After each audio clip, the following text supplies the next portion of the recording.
Okay, I think that presentation by Professor Jerrett was quite interesting.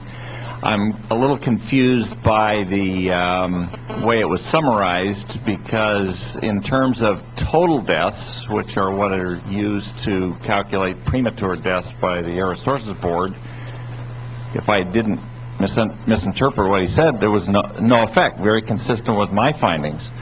And so that would make my study and his study by far the two largest studies in California.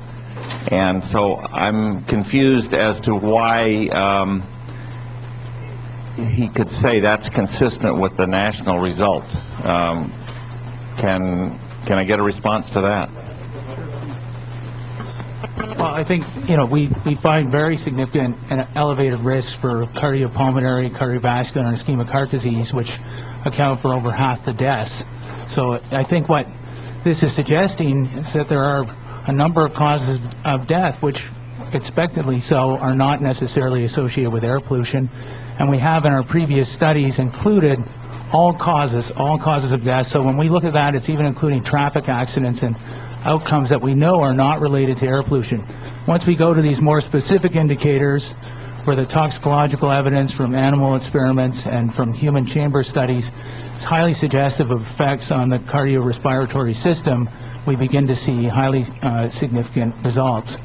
So I would suggest that the summary that we see significant effects in California. I think the Los Angeles study as well demonstrates there might be heterogeneities by region in the state, and we see very large effects there for all-cause mortality, and that probably accounts for roughly half the population of the state. So there is ample evidence to suggest consistency between the studies at the national level and the studies in California. And then if we look at the teachers cohort, the risks there are very large and elevated, and although there can always be the chance finding from one study, the strength of that association is one indication of a potentially real effect that's at work between air pollution and mortality. I think just to interject two comments on this thread. One is that it is unusual to have an elevation in cardiovascular disease mortality and not to see that carry through. And it sounds like you're exploring what within the data set may be leading to this overall null finding for total mortality. I think it does need further exploration and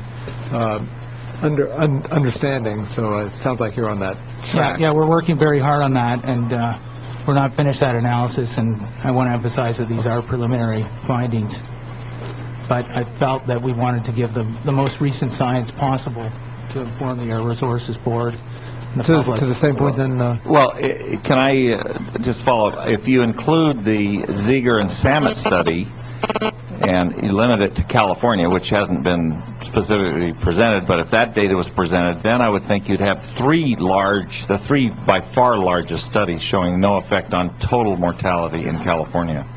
So I think that should be addressed fairly quickly because it's important in terms of the relationship to premature deaths overall. I'm not questioning any variation in specific causes that you found, but in terms of total mortality, which has been used to estimate premature deaths, I think you've got three very large studies now indicating no effect in California. Well, I think that Dr. Cohen's presentation, which is based on a large group of experts, shows that they have decided not to use total mortality in the burden of illness estimates. And this, so I think there's two. I think there's two issues. They're going to focus on cause-specific mortality, and I think that's something that we need to do when we look at these burden estimates. Right. But Dr. Samet is right that we need to investigate further why we're seeing these results. I don't think we can generalize anything from the Ziegler study at this point until the estimates are made specifically. Well, I think two points I think we ought to take away from for the discussion. One is total versus cause-specific mortality and what is more important. And second, and I think this is a point for the Air Resources Board, is whether there should be explicit reliance on evidence generated within the state, or how evidence generated within the state is interpreted in the broader context, which I think is what you were alluding to, Mike. And I think those are important points for discussion. Aaron, to this point? To this point, on total versus cause-specific mortality. I'm not sure what is the most appropriate approach for California to take in this regard, but I am sure that for the global burden of disease comparative risk assessment, we have to focus on cause-specific mortality for the reasons that I gave, which is that the aggregate of all natural cause mortality means different things in different places of the world and relates differently to the evidence on the health effects of air pollution in different places. And in general, in the global burden of disease project, for that reason, what's called highly aggregated health endpoints, like all natural cause mortality, is to be avoided.